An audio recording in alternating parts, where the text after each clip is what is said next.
CPR एक ऐसी चीज़ है जिससे आप किसी की जान बचा सकते हैं।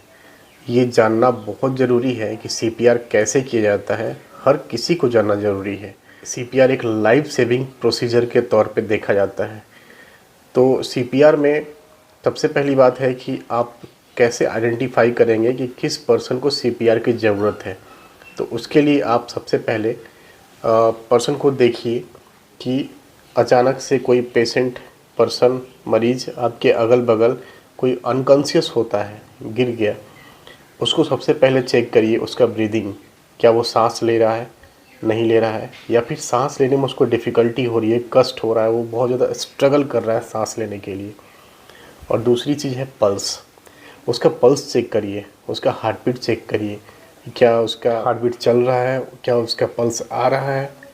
अगर नहीं आ रहा तो उसे इमीडिएटली सीपीआर की आवश्यकता है, जो कि उसका जान बचा सकता है अगर सही समय पे मिल जाए तो सबसे पहले सीपीआर का प्रोसीजर में क्या करना है कि आप पेशेंट को सुपाइन पोजीशन में लिटा दीजिए, किसी प्लेन सरफेस पे लिटा दीजिए।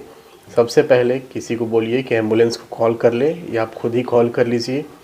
और अपने जो हाथ है, हाथ का जो ये पोर्शन है, उससे चेस्ट के बीचों बीच आपको प्रेस करना है। और उसके लिए भी ये जो आपका दूसरा हाथ है उससे बैक करके आप उसे दबाएं ताकि उसमें ताकत ज़्यादा लगे।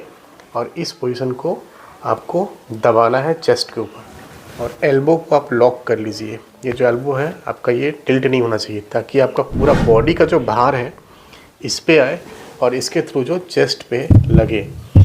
कहाँ पे एग्जैक्टली चाहिए, तो दोनों निपल्स के बीच में करना है, ठीक है। तो वहाँ पे आपको एग्जैक्ट लोकेशन पे उसको दबाना है। कितनी बार दबाना है? 100 to 120 times in 1 minute. 1 minute में आपको 100 से 120 बार कंप्रेस करना है उसको, ठीक है। 100 से 120 बार उसे दबाना है फ्रीक्वेंटली। इतना दबाना है कि चेस्ट कम से कम 1 से 2 इंच कंप्रेस हो, दबे, और कम्प्लीटली वो बाहर भी आए और दबे भी, यानी कंप्लीट आप दबाएं और वो फिर रिलैक्स भी हो जाए। तो यही प्रोसेस आपको 100 to 120 टाइम्स 1 मिनट में दोहराना है। और तब तक करते रहना है जब तक कि पेशेंट कॉन्शियस ना हो जाए, या फिर सांस न लेने लग जाए, या एम्बुलेंस के आते तक आप ये प्रोसेस दोहराते रहिए। अगर आप प्रोफेशनल हैं तो आप उसे ब्रीदिंग भी दे सकते हैं, वो उसके लिए और ज़्यादा बेनिफिशियल होगा। जैसे कि आप नोज़ को क्लोज़ करिए पेशेंट का, और माउथ टू माउथ उसके लंग्स में हवा भरना होता है। तो ये प्रोसेस आप कर सकते हैं हर 30 कंप्रेशन पे। आप जब 30 बार कंप्रेस करेंगे तो हर 30 कंप्रेशन के बाद एक बार आप उसको माउथ टू माउथ ब्रीदिंग दीजिए। इस साइकिल से आप करके उसे कंप्लीट सीपीआर दे सकते हैं। तो ये प्रोसेस सीख कर आप किसी की जान बचा सकते हैं। आपके अगल बगल अगर ऐसा कुछ होता है तो आप देखिए, नोटिस करें और उसे सीपीआर दें। उसे सीपीआर की ज़रूरत है, उससे उसका जान बच सकता है।